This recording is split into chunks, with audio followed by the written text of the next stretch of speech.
that on that comment, that note, you can't rule out that I will deliver and come through. And so it's going to be an exciting fight. It's going to be a fight that people's going to want to watch when they get close to the fight. No matter what the critics, no matter what anybody say, whether it's Greg Leon or anybody's opinion, you must look at the styles, the history, and where we at in our career to be aggressive, to take chances. Someone in this fight, whether it's me, whether it's Winky, has to be the dog. And if Winky is thinking like Bernard Hopkins, it's going to be a hell of a fight. It has the potential to be a fight that I think is going to be Saturday with Barrera Marquez. Seriously, it has that type of fight. I don't think we're going to throw all those punches because them guys throw a million punches around. But I'm telling you that I'm making a statement that I can fight at 42 and I'm the new 32. So there's a lot of statements that I'm making come July 21st. Is that at this stage of my life and at this advancing age, that Bernard Hopkins can still do his thing like he's 32. And some will question whether I'm even that after July 21st. That's the statement. And now, beyond statements, become evidence. And evidence to me in boxing is called action. It's a 3-chain combination. And so I'm giving y'all a heads up. And I'm going to let Greg Leon give y'all the juice. Yes. Questions. Where's the fight going? Mandalay or MGM? Oh, I hope it goes somewhere where they pay the most money. Mandalay or MGM? Whatever. This happening in Vegas? I know you want to go to Atlantic City with Mandalay and MGM is the same family. So I would say that right now, Atlantic City, who I have a great relationship with, Larry Mellons and everybody at the Brigada, who stepped up big time for the Tara fight, are very, very interested. The only thing that I think we have a problem in, because of my respect to him and his respect to me, is that Arturo Gatti,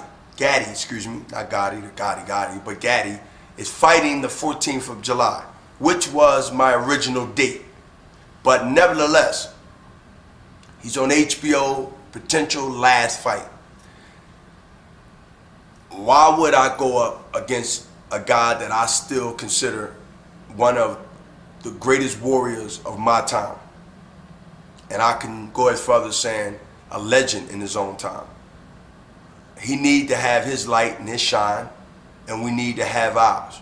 We've earned that. So, I did. Winky Mandalay did. or MGM Grand. So it could be the Mandalay, or it can be, who knows, any other hotel that might step up against the Mandalay or the MGM.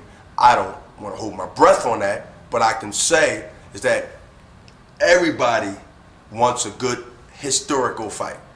And everyone wants a competitive matchup where they can say, hey, Bernard Hopkins, we know him. Winky, we heard of him, or we know him. They know Bernard Hopkins in boxing. You're not a fight fan if you don't know Bernard Hopkins. B-Hop, most call me, Executioner, or just plain on Bernard Hopkins. So just on that note, and if June 10th of last year has anything to do with Bernard Hopkins' star power, then the pay-per-view numbers are justified that people do turn their TVs on when I fight. The seats at the convention center proves that there was over 14,000 people there. One of them was Michael Jordan and others. It's going to be that star-studded thing. So where do stars go? Las Vegas. They live around the corner in LA. So I'm looking for all the stars to be somewhere in Vegas, whether it's at the Mandalay, which I prefer, or the MGM, which I prefer too. They all the same family. And I'm willing to share my greatest fights, the remainder of my greatest fights, because it's one by one. I don't have no future to look forward to until I destroy Winky Wright. Destroy Winky Wright, hit Winky Wright more than he's ever been hit before. We're hearing some comments from you that makes for some interesting questions. You said about the executioner and solving the puzzle. We all know you like to solve the puzzle within 36 minutes or less. Yep. But sometimes when you do that with the thinking man's mentality, and you calculate your counter punches to take advantage of your opportunities to do damage. You're talking about being the dog in the fight. Can we expect to see a 42-year-old Bernard Hopkins throw more punches than we've seen you throw at 32, 28, 29? Yeah, I don't waste my punches. I don't throw punches just to throw punches to get a good high input on how many punches I throw. I think I'm more concerned about how many I land. For instance, take the Jermaine Teller first fight. And they put the sheet up there, who threw the most punches and who landed the most punches. It was me who landed the most punches. It was Jermaine who threw the most punches. I'm more of quality more than quantity. I'd rather throw punches and make them land than throw punches to just throw them.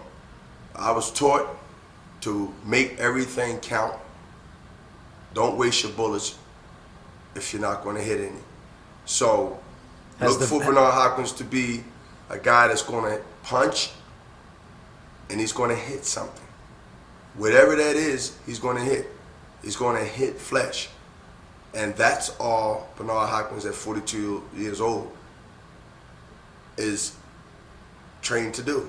And I'm not going to change my stripes now at 42 years old.